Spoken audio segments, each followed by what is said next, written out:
Hi, I'm Mike Bellevue, and lately I've been getting some emails and some comments telling me that people are interested in seeing the kinds of holsters that I use. So I've put together a three-part series all about holsters, and I'm going to be showing you my favorite holsters. So part one, which is this video, we're going to be taking a look at the holsters I use for cap and ball revolvers. In part two, we'll take a look at the holsters that I like to use for Old West cartridge guns. And then in the final installment, we'll be taking a look at the holsters that I use for modern guns. So I hope you enjoy this and settle in. We're going to take a look at cap and ball 6 guns and their holsters. I'll go through these chronologically, looking at holsters for some of my favorite cap and ball revolvers. And this first one is for the Walker. And it's called a half flap holster. It's very historically correct. And this was made by Trail Rider Products. And this is a really small one-man outfit. The half flap itself closes and attaches with a stud. And the whole holster is carved with a vine and flower pattern, and it's border stamped, and it's just very nice. And it gives you a really secure carry for a big gun like this.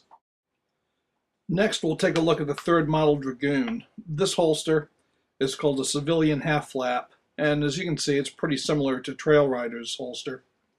This one is made by Dave Carrico of Carrico's Leatherworks.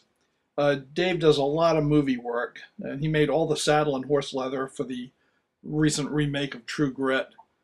He's made the holsters for Ride with the Devil, lots of other movies. Dave's stuff is very historically accurate. Now, on this type of holster, he secures his flap with a strap. And this is another great holster for carrying a big gun. Very historically correct. All right, now let's move up to the 1851 Navy revolver. And my favorite holster for Navies are this pair of 1849 Californian holsters made by El Paso Saddlery. Now, these are Slim Jim type holsters, and they really do conform to the shape of the gun.